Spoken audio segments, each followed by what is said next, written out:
Hello students, welcome to GRD classes. In today's lecture, we will discuss the topic astronomical telescope.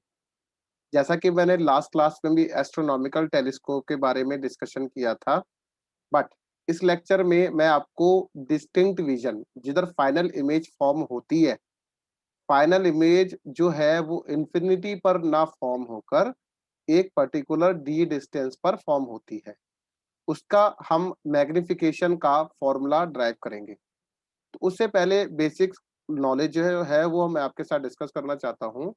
कहता है कि an an instrument used to view distinct distant objects clearly. जो far distinct objects हैं, जो बहुत ही दूर distance पर हैं, उन ऑब्जेक्ट्स को क्लियरली सीन करने के लिए हम टेलीस्कोप का यूज करते हैं। अब ये जो टेलीस्कोप है, ये दो मेन पार्ट से मिलकर बना है। इसमें दो कन्वर्जिंग लेंस लगे होते हैं, जिसमें एक लेंस का नाम ऑब्जेक्टिव लेंस है और दूसरे लेंस का नाम आईपीस लेंस होता है। ठीक है। अच्छा, अब वर्किंग ऑफ टेलीस्कोप। अब टेलीस्कोप का क्या वर्किंग है, ये मैंने लास्ट क्लास में भी डिस्कस किया था, बट एक बार फिर से, सो दैट कि ये आपको अच्छी तरह याद हो जाए। The telescope is use to provide angular magnification of distant object. जो फार डिस्टिंक्ट ऑब्जेक्ट्स है, उनकी मैग्निफिकेशन निकालने के लिए हम इस टेलीस्कोप का यूज करते हैं। कहता है ऑब्जेक्टिव लेंस का जो साइज होता है, लास्ट क्लास में भी बताया था मैंने कि इसका साइज जो है बड़ा होता है, लार्ज है, और as compare to eyepiece lens, तो जिसका साइज बड़ा होता है जैसे ऑब्जेक्टिव लेंस का, तो उसकी फोकल लेंथ भी ज्यादा होगी। तो एफ ऑफ ओ जो होगा वो ग्रेटर देन एफ ऑफ ई होगा, बट पावर जो होता है वो 1 अपॉन फोकल लेंथ के बराबर है। तो पावर ऑफ आईपीस लेंस जो है वो ग्रेटर होगी as power of objective lens के। तो light from a distant object enter the objective lens. तो फार डिस्टेंट ऑब्जेक्ट से जो लाइट है वो क्या होगा, वो ऑब्जेक्टिव लेंस पर इंसिडेंट होगी और एक इन्वर्टेड इमेज बनाएगी। जैसे लिखा है real and inverted image. But ये जो इमेज है, ये आईपीस लेंस के लिए ऑब्जेक्ट का काम करती है, और फाइनल इमेज जो बनाती है वो भी इन्वर्टेड ही होती है। क्लियर। अब मैं इसके बारे में आपके साथ एक डेरिवेशन है उसको डिस्कस करता हूं। तो हम मैग्निफिकेशन निकाल रहे हैं।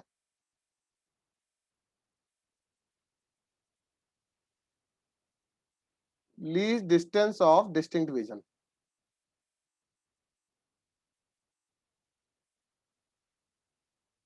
इसका मतलब क्या है कि फाइनल इमेज जो है वो फॉर्म होती है।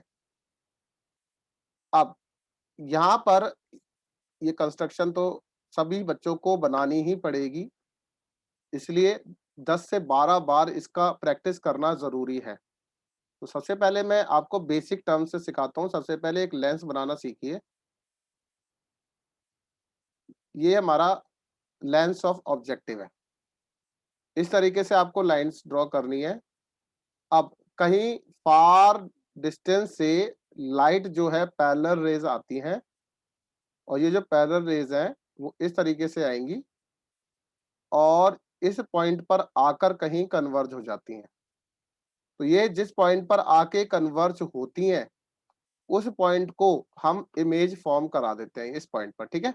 तो मैंने क्या देखा कि इस पॉइंट पर जो है एक इमेज फॉर्म होगी जो इन्वर्टेड है। ये बात क्लियर। अब ये जो इन्वर्टेड इमेज बनी है, इसका नाम है ए डैश बी डैश। ओके। अब यहाँ पर हमने एंगल अल्फा ड्रॉ किया था, ये पॉइंट O1 था। मार्क्स कहाँ पर कटते हैं बच्चे, एरोज नहीं बनाते। तो एरोज बनाना जरूरी है। एरोज बनाने से इसकी डायरेक्शन का पता चलेगा। क्लियर। अब मैंने क्या कराया था कि लास्ट जो मैंने फिगर बनाई थी रिलैक्स डाई के लिए, तो मैंने इस तरीके से यहाँ पर एक लाइन पैरेलल ड्रॉ करी थी और एक लाइन हल्की सी यहाँ पर टेढ़ी ड्रॉ करी थी, इस तरीके से। ठीक है। तो इस तरीके से आपको भी ड्रॉ करना है। अच्छा, अब यहाँ पर एक और लेंस ड्रॉ करिए। जो कौन सा लेंस होगा, this is lens of eyepiece. तो इसको थोड़ा सा छोटा बनाना है as compare to objective lens. तो मैं कुछ इस तरीके से ड्रॉ करता हूँ। तो ये ज्यादा प्रैक्टिस करेंगे तो आपको ये ड्रॉ करना आ जाएगा। इसको थोड़ा सा एक्सटेंड कर देते हैं क्योंकि इमेज का जो साइज है वो इन्वर्टेड ही है फाइनल इमेज। तो ये this is lens of eyepiece. अब दो रेज आपने इस तरीके से ड्रॉ कर ली हैं। अब यहाँ पर क्या होगा, एक रे को तो आप इस तरीके से इसके ओरिजिन से निकाल देंगे, ठीक है। इस पॉइंट का जो नाम होगा, this point is O2। Clear. इस रे को थोड़ा सा एक्सटेंड करेंगे और ये रेज है पैरेलल, ठीक है ना। अब यहां पर इंसिडेंट कराने के बाद आपकी जो फाइनल इमेज है वो इन्वर्टेड मिलती है। तो इन्वर्टेड मिलती है तो सबसे पहले एक आपको ट्रिक सिखाऊं मैं, फाइनल इमेज पहले बना लो, ठीक है। इससे क्या होगा, फाइनल इमेज बनाने से आप जो रेज बनाएंगे वो इक्वली एक पॉइंट पर आके कन्वर्ज हो जाएंगी। तो कहता है सर ये क्लियर नहीं हुआ, दोबारा बताएं। तो ये कहता है ये जो हमने पहले ही इमेज बना ली, ये जो रेज इस तरीके से आएंगी तो वो इस पॉइंट पर आके क्या हो जाएंगी, कन्वर्ज। तो ये आपको इस तरीके से कन्वर्ज करानी है, ठीक है।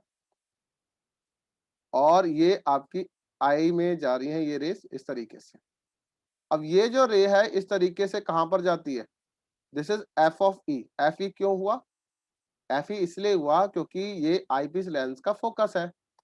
अब लास्ट रिलैक्स्ड आई में हमने क्या सीखा था, हमने एक बात सीखी थी कि फोकस ऑफ आईपीस और फोकस ऑफ ऑब्जेक्टिव था वो एक ही पॉइंट था जो इमेज थी। बट हेयर ये एफ ऑफ ओ है, बट एफ ई की पोजीशन थोड़ी सी चेंज हो जाती है जिसके कारण मुझे final image A double dash B double dash नजर आएगी। ओके, ये छोटी सी बात थी जो आपको क्लियर होनी चाहिए। अब यहाँ पर ये जो डिस्टेंस है यहां से लेकर यहां तक का, this is F O. Okay, ये क्या बन जाएगा, एफ ओ। क्लियर। अब ये वाला जो ए डैश बी डैश इमेज है वो आईपीस के लेंस के लिए ऑब्जेक्ट का काम करती है। तो यू ई, माइनस का साइन क्यों लगाऊं, क्योंकि ये सारे नेगेटिव डायरेक्शन में। ये जो फाइनल इमेज है this is V which is equal to minus D की बराबर, ठीक है। ये इस तरीके से आपको याद रखना है। अच्छा, अब मैं यहाँ पर आपके साथ डिस्कस करूंगा इसकी मैग्निफिकेशन निकालने के लिए। यहाँ पर आपको अपनी आई ड्रॉ करनी है क्योंकि इसकी आई में भी तो नजर आना चाहिए कि हाँ भाई इमेज क्या बन रही है, ठीक है। तो मैग्निफिकेशन निकालने के लिए आप देखिए मैंने क्या किया। सबसे पहले from lens formula, lens formula से मुझे एक बात पता चलती है कि जो 1/v है माइनस 1/u है वो 1/f की बराबर है। क्लियर। हेयर जो v है वो माइनस d को रिप्रेजेंट कर रहा है, u जो है वो माइनस ऑफ ue को रिप्रेजेंट कर रहा है, f जो है वो बेटा fe को रिप्रेजेंट कर रहा है। ये कहता है ये पॉजिटिव क्यों है, ये पॉजिटिव इसलिए है क्योंकि लेंस ऑफ आई पीस के ये राइट डायरेक्शन में, दैट इज fe। ओके, अब ये जो इक्वेशन 1 है यहाँ पर लेंस के लिए हम बना देंगे minus D minus of you of E 1/fe। Okay, अब मुझे क्या चाहिए, मैग्निफिकेशन। तो मैंने क्या किया, ये माइनस और माइनस तो प्लस बना दिए। तो minus D 1/d, sorry 1/u of E 1/fe। Clear. अब मैंने क्या किया कि 1/u ऑफ ई है which is equal to 1/fe plus 1/d। कहता है जो मैग्निफिकेशन पहले होती थी वो F of O by F of E होती थी minus which is equal to minus of F O by U of E की बराबर था। मेरे पास 1/u ऑफ ई है लेफ्ट डायरेक्शन में, तो मुझे मैं अगर माइनस एफ ओ से मल्टीप्लाई कर दूं बोथ साइड तो मेरे पास मैग्निफिकेशन आ जाएगी। कहता है multiply both sides by minus F O. ऐसा करने से minus F O by U E हो जाएगा, minus F O by F E हो जाएगा, minus F O by D हो जाएगा। तो बेटा ये जो मिल गया मुझे मैग्निफिकेशन मिल गया। क्लियर।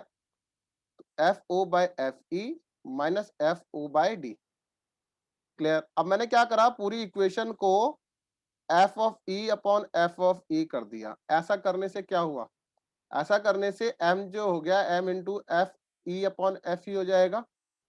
बेटा यहाँ F O by F E F E upon F E हो जाएगा, F O by D F E upon F E हो जाएगा। तो मेरे पास F O by F E जो है और माइनस का साइन जो है वो कॉमन निकल रहा है, ये कट जाएगा।